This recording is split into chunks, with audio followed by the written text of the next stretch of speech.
Selamat malam pemirsa, apa kabar Anda hari ini? Dini hari kembali menjumpai Anda bersama saya Nurul Aulia dengan sejumlah informasi aktual, informatif, dan terpercaya. Baik pemirsa, kita masuk ke informasi utama hari ini. Pemirsa, berbicara tentang kekayaan kuliner Nusantara, Indonesia memiliki beragam makanan tradisional yang tidak hanya lezat, tetapi juga syarat akan nilai sejarah dan budaya. Salah satunya adalah pisang epe, kuliner khas kota Makassar, Sulawesi Selatan, yang telah ada sejak puluhan tahun lalu dan hingga kini menjadi favorit masyarakat.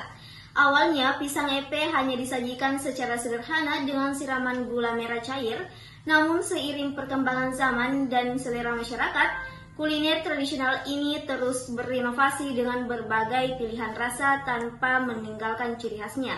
Tim Liputan Dini Hari menghimbau langsung dari pedagang, pengunjung sekaligus koordinator pisang epe. Berikut laporannya. Berapa lama Maki Ibu berjualan pisang epe di sini? Kalau berjualannya sudah 20 tahun. 20 tahun Ibu Di? Iya, sudah lama. Iya, sudah lama. Ya, terus yang kedua, bagaimana penjualan pisang epe saat ini? Kalau di saat ini ya agak sepi, selama musim hujan itu agak sepi. Iya, jualannya sepi sekali. Iya. Terus yang ketiga, apakah pembeli semakin ramai atau sepi Ibu? Kalau ramenya itu di waktu malam minggu, Pika. Kalau ramenya itu pembeli. Itu pun kalau tidak hujan, kalau hari-hari begini sepi sekali. Iya. Terus yang selanjutnya Ibu, apa kendala utama dalam berjualan di sini? Kendalanya itu di musim hujan. Kalau begini itu tidak ada sekali orang, sepi sekali, Kak. Sepi, biar malam minggu itu sepi kalau musim hujan. Iya, sepi kalau malam minggu. Terus yang selanjutnya Ibu, varian pisang epe apa yang paling disukai banyak orang di sini? Kalau variasi pisang epenya itu original. Original Ibu Di? Iya. Terus yang terakhir Ibu, apa harapan Anda terhadap pisang epe untuk kedepannya Ibu?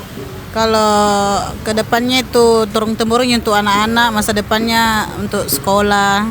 Iya. Sekolah supaya bisa jadi anak yang pintar, sukses apa. Kasih sekolah juga anak-anak. Itu aja. Setiap ke Pantai Losari. Mengapa kakak menyukai pisang epe? Karena pisang epe itu tidak ada di kampungku. Oh, terus bagaimana rasanya pisang epe menurut kakak? Rasanya unik dan gurih. Apakah harga yang terjangkau?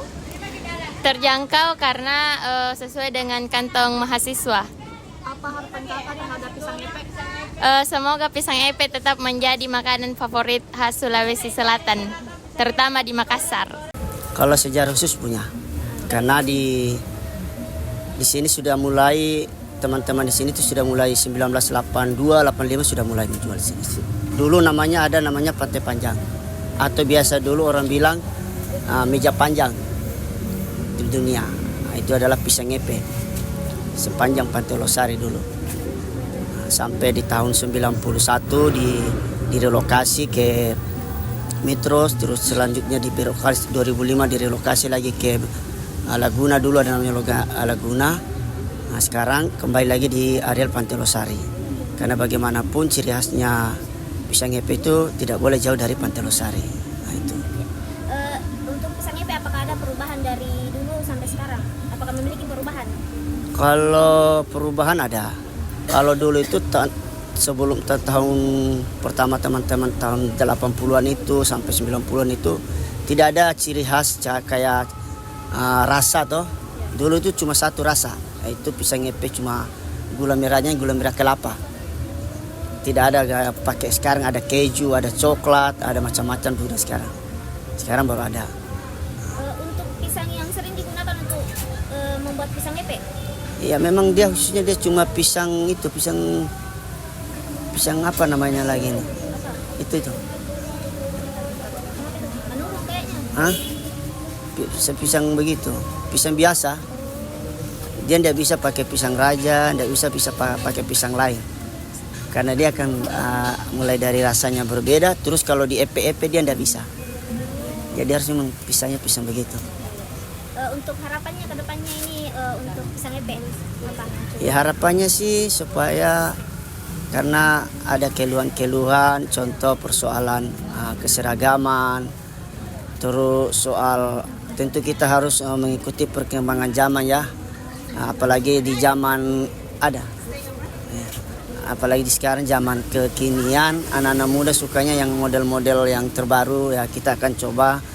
Mudah-mudahan nanti ada edukasi dari pemerintah secara langsung agar kita bisa bertahan dalam situasi globalisasi. Demikian laporan kami hari ini. Saya Nurul Aulia dan segenap kru yang bertugas pamit undur diri. Terima kasih dan sampai jumpa.